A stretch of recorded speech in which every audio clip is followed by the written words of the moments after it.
ہر ایک کے مقام کی تعین ہوگی، یعنی بندے کے اعمال کو تولا جائے گا، پھر اللہ رب العالمین بروز قیامت تولنے کے بعد جو بندہ اچھا ہوگا اس کو جنت الفردوس کے اندر، جنت کے اندر، اور جو لوگ برے ہوں گے ان کو اللہ رب العالمین جنت کے علاوہ جہنم میں جگہ دے گا۔ ایسا ہی امام صاحب نے اس کتاب کو معیار و میزان بنایا ہے، صحیح اور غلط میں تمیز کی کہ صحیح کیا ہے، غلط کیا ہے، اور امام بخاری رحمۃ اللہ علیہ اس کتاب کے ذریعے سے تمیز کرتے ہیں۔ قیامت کے دن اللہ رب العالمین اسے مؤلف کے حق میں بھی تولے گا۔ کتاب کو مؤلف رحمۃ اللہ علیہ نے تسبیح اور تحمید پر ختم کیا ہے، اور مؤلف رحمۃ اللہ علیہ کا قصد یہ ہے کہ جس بندے کا معاملہ یہ ہو کہ اس کا آخری کلام بہتر ہو، اس کی نیت اچھی ہو، اللہ رب العالمین کی ہر حال میں پاکی بیان کرتا ہو، تو اللہ رب العالمین اسے جنت الفردوس کے اندر جگہ دے گا۔ ایسے ہی کفارۃ المجلس کے طور پر مولوی رحمۃ اللہ علیہ نے یہ کام کیا، اس حدیث کو سب سے آخر میں اس کتاب کو رکھا تاکہ سنت نبوی یہ فوت نہ ہو جائے۔ نبی پاک صلی اللہ علیہ وسلم کی سنت رہی ہے کہ جب کسی مجلس کو برخاست کرتے تھے تو اللہ رب العالمین کی بڑائی، اس کی بزرگی، اس کی پاکی کو بیان کرتے تھے۔ اعمال کا وزن یعنی بھاری اور ہلکا ہونے کی وجہ سے امام بخاری رحمۃ اللہ علیہ نے اس حدیث کو سب سے آخر میں رکھا ہے۔ پھر اس کے بعد امام بخاری رحمۃ اللہ علیہ کہتے ہیں وَنَضَعُ الْمَوَازِينَ الْقِسْطَ، یعنی اللہ رب العالمین قیامت کے دن ترازو کو رکھے گا انسان کے اعمال کو تولنے کے لیے۔ اللہ رب العالمین نے میزان کا لفظ بھی استعمال کیا ہے اور موازین کا لفظ بھی استعمال کیا ہے، یعنی بعض لوگ کہتے ہیں کہ اللہ رب العالمین بروز قیامت ایک ترازو قائم کرے گا۔ اسی قرآن کے اندر اللہ رب العالمین موازین جمع کا لفظ استعمال کرتا ہے کہ اللہ رب العالمین ایک سے زائد موازین کو استعمال کرے گا، ایک سے زائد ترازو کو استعمال کرے گا۔ علامہ ابن حجر عسقلانی رحمۃ اللہ علیہ جواب دیتے ہیں، کہتے ہیں کہ بہتر اور صحیح اور سچی بات یہ ہے کہ ترازو ایک ہوگا، البتہ اللہ رب العالمین نے جو جمع کا صیغہ استعمال کیا ہے کہ ترازو ایک سے زائد جو معنی پیدا ہوتا ہے، ایک سے زائد ترازو ہوگا، اس کا مطلب یہ ہے کہ تولے جانے والے کے اعمال کی کثرت کی بنا پر اللہ رب العالمین نے موازین کا لفظ استعمال کیا ہے۔ ایسے ہی میزان کے حیث اور ضخامت کی وجہ سے اللہ رب العالمین نے جمع کا لفظ لایا ہے، جیسے کہ اللہ رب العالمین قرآن کریم کے اندر ارشاد فرماتا ہے کذبت قوم نوح المرسلین، نوح علیہ السلام کا معاملہ یہ تھا کہ اپنے قوم کے اندر یہ تنہا نبی اور رسول بنا کر کے بھیجے گئے تھے، لیکن اللہ رب العالمین نے جمع کا صیغہ استعمال کیا ہے ان کی تعظیم اور ان کی توقیر کو بتلانے کے لیے۔ آگے مولوی رحمۃ اللہ علیہ القسط کا لفظ استعمال کرتے ہیں، یہ بطور صفت استعمال ہے، بہت ہی زیادہ عدل و انصاف کا میزان مراد ہے۔ اللہ رب العالمین بروز قیامت میزان کو نصب کرے گا اور یہ میزان سراپا عدل و انصاف والے ہوں گے۔ اللہ تعالیٰ نے قرآن مجید کے اندر ارشاد فرمایا وَالْوَزْنُ يَوْمَئِذٍ الْحَقُّ فَمَنْ ثَقُلَتْ مَوَازِينُهُ فَأُولَٰئِكَ هُمُ الْمُفْلِحُونَ وَمَنْ خَفَّتْ مَوَازِينُهُ فَأُولَٰئِكَ الَّذِينَ خَسِرُوا أَنفُسَهُم بِمَا كَانُوا بِآيَاتِنَا يَظْلِمُونَ۔ دوسری جگہ اللہ رب العالمین نے ارشاد فرمایا فَمَنْ ثَقُلَتْ مَوَازِينُهُ فَأُولَٰئِكَ هُمُ الْمُفْلِحُونَ وَمَنْ خَفَّتْ مَوَازِينُهُ فَأُولَٰئِكَ الَّذِينَ خَسِرُوا أَنفُسَهُم فِي جَهَنَّمَ خَالِدُونَ۔ تیسرے مقام پر اللہ رب العالمین نے ارشاد فرمایا فَأَمَّا مَنْ ثَقُلَتْ مَوَازِينُهُ فَهُوَ فِي عِيشَةٍ رَاضِيَةٍ وَأَمَّا مَنْ خَفَّتْ مَوَازِينُهُ فَأُمُّهُ هَاوِيَةٌ۔ اہل السنہ والجماعہ کا عقیدہ ہے کہ روز قیامت میزان قائم ہوگا، بندوں کے اعمال کو اللہ رب العالمین تولے گا، پھر جزا و سزا اللہ رب العالمین مرتب کرے گا۔ جبکہ معتزلہ ایک فرقہ ہے، وہ لوگ میزان کا انکار کرتے ہیں، اعمال تولے کیسے جائیں گے؟ اس کے متعلق یہ ہے کئی رائے ہیں۔ ایک تو یہ ہے کہ بندہ جو کچھ کرتا ہے اللہ رب العالمین بروز قیامت اس کو انسان کے جسم کی ایک شکل دے دے گا اور پھر اس کے بعد تولے گا، اور اس کے متعلق بھی کتاب و سنت کے اندر دلیل موجود ہے کہ جب نیک بندوں کو اور برے بندوں کو لوگ دفن کر کے آ جاتے ہیں اور فرشتے جب ان سے سوال کرتے ہیں، جب بندہ نیک ہوتا ہے تو ایک اچھا خاصا انسان کی شکل میں فرشتہ ان کے پاس پہنچتا ہے، جب آدمی دیکھتا ہے تو لبھا جاتا ہے، بڑا خوش ہوتا ہے اور کہتا ہے کہ آپ کون ہیں جو ہمارے پاس آئے ہیں؟ تو کہتا ہے انا عملک الصالح، میں آپ کا اچھا عمل ہوں جو آپ کے جناب میں آیا ہوں، آپ کے لیے بشارت ہے، آپ کو جنت کی خوشخبری دینے کے لیے آیا ہوں۔ اور ایسے ہی جو آدمی غلط کار ہوتا ہے، بدکار ہوتا ہے، تو ایک قبیح قسم کا آدمی اس کے پاس آتا ہے، ڈراؤنے قسم کا، اور جب بندہ اسے سوال کرتا ہے کہ آپ کون ہیں تو وہ کہتا ہے کہ میں آپ کا بدکار عمل ہوں جو آپ کے جناب میں آیا ہوں اور آپ کو جہنم سے ڈرانے کے لیے, جہنم کا خوف دلانے کے لیے, جہنم کی آگ کے متعلق بتلانے کے لیے کہ آپ کا ٹھکانہ جنت نہیں جہنم ہے, کیونکہ آپ کے اعمال برباد تھے. ایسے ہی نامہ اعمال کو وزن کیا جائے گا دفتر کے اعتبار سے. جیسے یہ کاپی ہے یا اوراق ہیں, یہ کتابیں ہیں, تو یہ دفتر ہے, یعنی جو کچھ فرشتے تیار کرتے ہیں ان دفتروں کو تولا جائے گا. ہر انسان کے پاس فرشتے ہیں, نیکی اور بدی کے اعمال کو تولتے ہیں, اس کو لکھتے ہیں. اللہ رب العالمین کے جناب میں اس رجسٹر کو پیش کیا جائے گا. تو ایک دوسرا قول ہے کہ جو فرشتے رجسٹر تیار کرتے ہیں اس رجسٹر کو تولا جائے گا, اور اس کے تعلق سے بھی دلیلیں موجود ہیں. ایک تیسری بات ہے کہ عمل کرنے والے کو وزن کیا جائے گا, یعنی جو انسان ہوگا اسی کو تولا جائے گا, انسان کو ہی تولا جائے گا. علامہ ابن کثیر رحمۃ اللہ علیہ تطبیق دیتے ہوئے تینوں قول میں تطبیق دیتے ہوئے کہتے ہیں کہ تینوں میں سے درست یہ ہے کہ کبھی اعمال کو اللہ رب العالمین جسم کی صورت میں, کبھی دفتر اور رجسٹر کی صورت میں, اور کبھی اعمال کی صورت میں تول سکتا ہے. یہ اللہ رب العالمین کا معاملہ ہے, جیسے بھی تولے یہ وہ تول سکتا ہے, اس کی قدرت کاملہ ہے اور وہ ہر چیز پر قادر ہے, وہ تول سکتا ہے. ایک اور بات کہ اعمال کو ہی تولا جائے گا, اور اسی قول کی جانب اکثر لوگ راغب ہیں, اور میری بھی رائے یہی ہے کہ اللہ رب العالمین اعمال کو تولے گا. آگے جابر رضی اللہ تعالیٰ عنہ کی حدیث ہے, توزع المیزان یوم القیامت فتوزع الحسنات والسیئات فمن رجحت حسناته على سیئاته مثقال حبۃ دخل الجنہ ومن رجحت سیئاته على حسناته مثقال حبۃ دخل النار فمن استوت حسناته وسیئاته اولئک اصحاب الاعراف. یہ اللہ رب العالمین بروز قیامت جب اعمال کو تولے گا تو کچھ لوگ ایسے ہوں گے جن کے نیکیوں کا پلڑا بھاری ہوگا, اللہ رب العالمین کو جنت میں جگہ دے گا. کچھ لوگ ایسے ہوں گے جن کی بدی کا پلڑا بھاری ہوگا, برائیوں کا پلڑا بھاری ہوگا, اللہ رب العالمین ان کو جہنم کا پروانہ دیں گے. کچھ لوگوں کا معاملہ ایسا ہوگا جن کے نیکی اور بدی برابر سرابر ہوں, نیکی اور بدی برابر سرابر ہوں, وہ اصحاب الاعراف ہیں. پھر اللہ رب العالمین انہیں اپنی رحمت کے اعتبار سے جنت میں جگہ دے گا. یہ اللہ رب العالمین کا معاملہ ہے. آگے مولوی رحمۃ اللہ علیہ کہتے ہیں کہ وَأَنَّ أَعْمَالَ بَنِي آدَمَ يُوزَنُ, دو قسم کے افراد ایسے ہیں جن کے اعمال کو اللہ رب العالمین نہیں تولے گا. دو قسم کے لوگ ایسے ہیں, تمام سامعین و سامعات سے کہنا چاہتا ہوں کہ بغور سنے, دو قسم کے اعمال دو قسم کے افراد ایسے ہیں, دو قسم کے لوگ ایسے ہیں جن کے اعمال کو اللہ رب العالمین قیامت کے دن نہیں تولے گا. ان میں سے پہلا وہ ہے جو بغیر حساب و کتاب کے جنت میں جائے گا. نبی پاک صلی اللہ علیہ وسلم کی ایک طول طویل حدیث ہے, میں عربی کو حذف کرتے ہوئے ترجمہ کو آپ کے سامنے پیش کرتا ہوں. نبی پاک صلی اللہ علیہ وسلم کو جب معراج کرایا گیا تو بہت سارے لوگوں سے ملاقات ہوئی. نبی پاک صلی اللہ علیہ وسلم نے اپنی امت کو دیکھا اور دیکھا کہ ان کے ساتھ 70,000 کی تعداد ایسی ہے جو جنت میں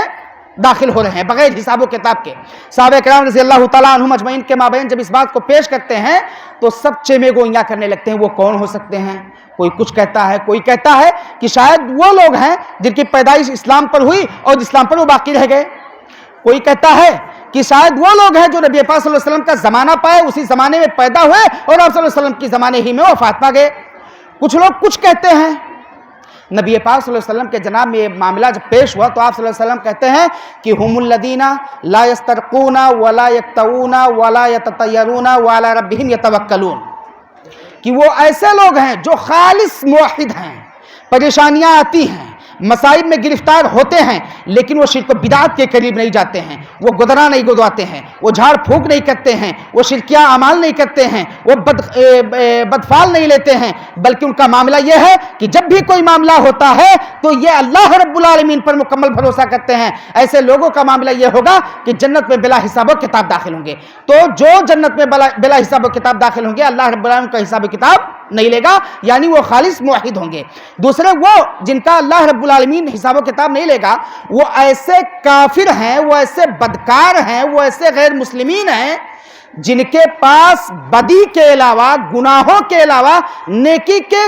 قطرات تک نہ ہوں گے. اللہ رب العالمین کے متعلق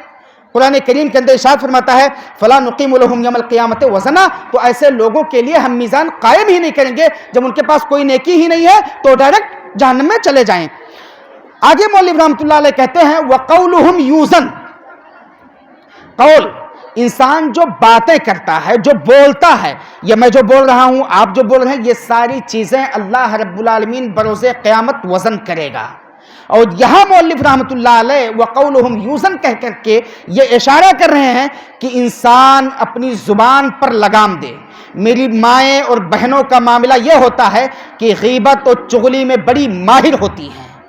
ہمارے بعض عزیزوں کا بھی معاملہ یہ ہوتا ہے، ہمارے بعض بھائیوں کا بھی معاملہ یہ ہوتا ہے کہ وہ کچھ کرنا جانے نہ جانے، لیکن وہ جھگڑا لگانے میں ماہر ہوتے ہیں، غیبت کرنے میں ماہر ہوتے ہیں، تہمت لگانے میں ماہر ہوتے ہیں، اول فول بکنے میں ماہر ہوتے ہیں، گالیاں دینے میں ماہر ہوتے ہیں، سب و شتم کرنے میں ماہر ہوتے ہیں۔ تو مولوی رحمۃ اللہ علیہ نے یہاں کہا وَقَوْلُهُمْ یوزن، بروز قیامت اللہ رب العالمین جب میزان کو قائم کرے گا تو انسان جو کچھ کیا ہے وہ بھی تولا جائے گا، اور جو کچھ کہا ہے اللہ رب العالمین اس کو بھی تولے گا۔ تو انسان کو اس چیز کا احساس ہونا چاہیے، میرے بھائیوں کو، میری بہنوں کو، کہ ہم جو کچھ کر رہے ہیں اللہ رب العالمین ساری چیزوں کو بروز قیامت تولے گا اور پھر اس کے بعد جزا و سزا مرتب کرے گا۔ آگے کہتے ہیں وقال مجاہد القسطاس العدل بالرومیہ، رومی زبان میں سراپا عدل کے معنی میں یہ قسطاس آتا ہے۔ قسطاس یہ قاف کے ضمہ کے ساتھ اور کاف کے کسرہ کے ساتھ پڑھا جاتا ہے، اور جب کاف کے ضمہ اور کسرہ کے ساتھ پڑھا جائے گا تو اس کا معنی عدل و انصاف کے ہوں گے۔ اس قال مجاہد مولوی رحمۃ اللہ علیہ نے جو کہا ہے تو اس سے مجاہد کی توضیح ہوتی ہے کہ یہ مجاہد کون ہے، اور امام بخاری رحمۃ اللہ علیہ کا منہج ہے صحیح بخاری کے اندر، اس عظیم اور محترم بشان کتاب کے اندر، کہ امام بخاری رحمۃ اللہ علیہ کبھی کبھی مشکل الفاظ کو ذکر کرتے ہیں اور پھر اس کے معنی اور مفاہیم کو بتلا دیتے ہیں تاکہ انسان اس چیز کو سمجھ جائے کہ اس کا معنی اور مفہوم کیا ہے۔ قسطاس یہ رومی زبان ہے، دو لفظ سے مرکب ہے، قسط کے معنی عدل کے ہوتے ہیں، اور ایسے ہی تاس یہ میزان کا پڑا ہے۔ قسطاس کو کل 3 معنی میں استعمال کیا جاتا ہے، عدل، انصاف والا میزان، اور ایسے ہی خالص میزان کے معنی میں بھی استعمال کیا ہے۔ ایک مسئلہ ہے، کیا قرآن کریم کے اندر غیر عربی الفاظ آئے ہیں؟ بعض لوگوں کا اعتراض ہے کہ قرآن کو اللہ رب العالمین نے عربی زبان میں نازل کیا، یعنی قرآن میں کل کے کل کلمات یہ عربی میں ہیں۔ کیا یہ مسئلہ صحیح اور درست ہے؟ بعض لوگوں کی رائے یہ ہے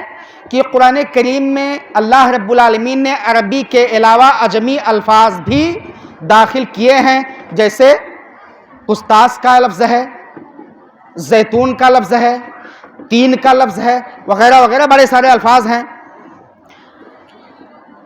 بعض لوگ کہتے ہیں کہ نہیں، اللہ رب العالمین نے قرآن مجید میں صرف اور صرف عربی الفاظ کو داخل کیا ہے۔ صحیح بات یہ ہے کہ اللہ رب العالمین نے قرآن مجید کے اندر عربی الفاظ کو داخل کیا ہے، اور بعض وہ الفاظ جو عربی میں نہیں تھے، وہ عجمی الفاظ تھے، اللہ رب العالمین نے جب ان الفاظ کو قرآن مجید میں داخل کر دیا تو محض اللہ رب العالمین کا ان کلمات کو داخل کر دینا اس بات کی واضح دلیل ہے کہ قرآن کریم کے اندر داخل ہونے کی وجہ سے وہ کلمات بھی عربی ہو گئے، کیونکہ اللہ رب العالمین نے فرمایا اِنَّا جَعَلْنَاهُ قُرْآنًا عَرَبِيًّا۔ آگے مولوی رحمۃ اللہ علیہ کہتے ہیں وَيُقَالُ الْقِسْطُ مصدر المقسط وهو العادل، مقسط باب افعال سے عدل و انصاف کرنے والا۔ اللہ رب العالمین نے فرمایا ان اللہ یحب المقسطین، دوسری جگہ اللہ رب العالمین نے فرمایا ان المقسطین عند اللہ علی منابر من نور۔ ان دونوں نصوص سے پتہ چلتا ہے کہ مقسط یہ عدل و انصاف کے معنی میں ہے۔ القاسط کا ایک لفظ جو یہاں موجود ہے جائر کے معنی میں، ظلم کے معنی میں، جور کے معنی میں، وہ قاف کے زبر کے ساتھ پڑھا جاتا ہے، اور قاف کے زبر کے ساتھ جب پڑھا جائے گا تو یہ ظلم و جور کے معنی میں مستعمل ہوگا۔ اللہ رب العالمین نے قرآن مجید کے اندر ارشاد فرمایا وَأَنَّ مِنَّ الْمُسْلِمُونَ وَمِنَّ الْقَاسِطُونَ، دوسری جگہ اللہ رب العالمین نے فرمایا وَأَمَّا الْقَاسِطُونَ فَكَانُوا لِجَهَنَّمَ حَطَبًا، یہاں پر قاسطون یہ ظلم و جور کے معنی میں مستعمل ہے۔ آگے کہتے ہیں حدثني احمد بن اشکابہ قال حدثنا محمد بن فضیل عن عمارة بن القعقاع عن ابی زرعہ عن ابی ہریرہ رضی اللہ تعالی عنہ قال قال النبی صلی اللہ علیہ وسلم کلمتان حبیبتان الی الرحمن خفیفتان علی اللسان ثقیلتان فی المیزان سبحان اللہ وبحمدہ سبحان اللہ العظیم۔ یہاں مؤلف رحمۃ اللہ علیہ نے مختلف راویوں کو جگہ دیا ہے. پہلے راوی احمد بن اشکاب ہیں جو کوفی ہیں. ان سے امام بخاری رحمۃ اللہ علیہ نے اپنی زندگی میں سب سے آخر میں مقام مصر میں حدیث کو سنا اور وہاں ملاقات کیا. دوسرے راوی ہیں محمد بن فضیل الضبی، یہ بھی کوفی ہیں. ان کے متعلق بعض علماء کا کہنا ہے کہ یہ شیعہ تھے. شیعہ اہل السنہ والجماعہ کے مخالف ہیں. شیعہ کی باتوں کو ہم تسلیم نہیں کرتے ہیں. ان کا معاملہ یہ ہے کہ انہوں نے حلفاً قسم لے کر کے یہ کہا کہ میں اہل السنہ والجماعہ سے تعلق رکھتا ہوں اور امیر المومنین